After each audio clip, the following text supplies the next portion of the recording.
வணக்கம் நண்பர்களே. பரிவர்த்தனை யோகம். பரிவர்த்தனைனா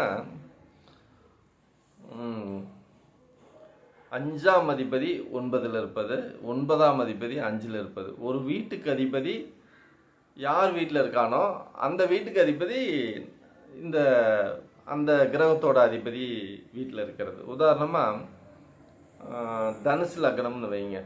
லக்னாதிபதி குரு,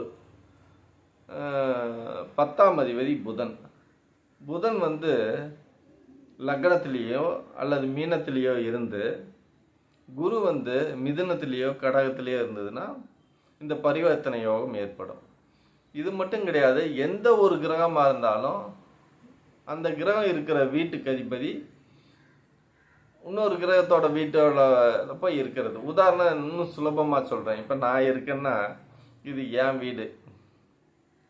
இன்னொரு நண்பர் இருக்கார், ரவின்னு ஒரு நண்பர் இருக்கார். அவர் பக்கத்து தெருவில் அவர் வீட்டில் இருக்கார். அந்த வீட்டில் அவர்னால இருக்க முடியல. அவர் என்ன பண்ணிட்டாரு, என் வீட்டில் குடியிருக்காரு வாடகைக்கு. நான் என்ன பண்ணுறேன், அப்படியே ஷிஃப்ட் ஆகி அவர் வீட்டில் போய் இருக்கிறேன் வாடகைக்கு. இப்போ அவர் சொல்கிறாரு, நீ வாடகை எனக்கு கொடுக்குவானா, நான் உனக்கு வாடகை கொடுக்கல, 2 பேரும் வீட்டை மட்டும் மாற்றி இருந்துக்கலாம்னு சொல்கிறோம். அந்த மாதிரி தான் அந்த பரிவர்த்தனை யோகம். ஒரு கிரகம் இன்னொரு வீட்டோட சம்மந்தப்படுத்தி ஒருத்தருக்கு ஒருத்தர் மாறி இருக்கிறது. அது மிக சிறந்த யோகங்களில் ஒரு மிக சிறந்த யோகம் இது. ஆனால் என்னென்னா நல்ல கிரகம் பரிவர்த்தனை ஆனால் தான் அது பெரிய நன்மை செய்யும்.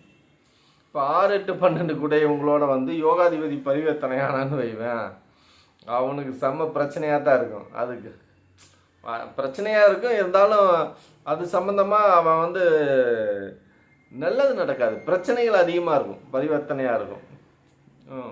குடுக்கல் வாங்கல. இப்போ உதாரணமாக யோகாதிபதி பரிவர்த்தனை அடைஞ்சதுன்னா யோகத்தை அதிகமாக பண்ணும்.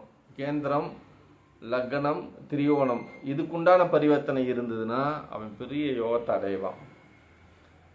சத்ராதிபதி, பாதகாதிபதி, மாரகாதிபதி இவங்களோட சேர்ந்து பரிவர்த்தனை அடைஞ்சான்னா அவனுக்கு சிரமங்கள் ஜாஸ்தியாக வெவ்வேறு ரூபத்தில் பிரச்சனைகளோடு இருப்பான். சில பேர் பார்த்திங்கன்னா எதுக்கு எடுத்தாலும் பிரச்சனையாகவே இருப்பான். இப்போ தாயா போயிட்டு வந்தான் கோர்ட்டு வழக்குன்னு, மறுபடியும் வந்தால் அடுத்த கையோட இன்னொரு பிரச்சனை மறுபடியும் சந்திப்பான். பிரச்சனைகளை சந்திச்சுக்கிட்டே இருப்பான். இந்த பரிவர்த்தனை யோகம் இருக்கிறவங்க அதிகபட்சம் பார்த்திங்கன்னா போலீஸு, காவல்துறை, வக்கீல், அரசியல் இந்த 3 துறையில் இருப்பாங்க. பரிவர்த்தனை விழுந்துருச்சுனாவே அவனுக்கு அதுதான். நல்ல பரிவர்த்தனையாக இருந்ததுன்னா நல்லது நடக்கும். பிரச்சனைகளில் இருந்தால் கூட அவனுக்கு பிரச்சனைகளில் நல்லது நடக்கும். பரிவர்த்தனை கெட்ட கிரகங்களோட நடந்துடுச்சு, ஆதிபத்தியத்தோடு நடந்துடுச்சுன்னா பிரச்சனைகள் அதிகமாக இருக்கும், யோகம் இருக்காது. ஆக மொத்தம் பரிவர்த்தனை இருந்ததுனாவே அவனை எல்லாத்துக்கும் தெரியும்.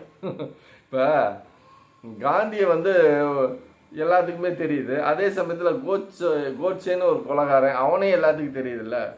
அதுபோல் பரிவர்த்தனை இருந்துருச்சுனாவே அது ஒரு புகழ் கிடைக்கக்கூடிய ஒரு வாய்ப்பு இருக்குது. பிரச்சனைக்கு உண்டான மனிதர்கள், தலைவர்கள் பார்ப்போம், நிறையா நடிகர்களோட கிசுகள் பார்ப்போம். அப்போ நித்யானந்தர், ஜக்கிவாஸ் பிரச்சனைக்கு அவங்களுக்கு பப்ளிசிட்டி கிடச்சிக்கிட்டே இருக்கும். அந்த பரிவர்த்தனை யோகங்கிறது பப்ளிசிட்டி மாதிரி.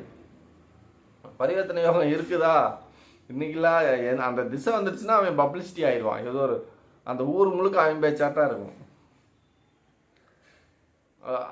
அந்த வலிமைக்கு தகுந்த மாதிரி அவன் பெரிய லெவலில். சில பேர் ஏரியா ஒரு தொகுதினா தொகுதிக்குள்ளே அவனுக்கு பப்ளிசிட்டி இருக்கும்.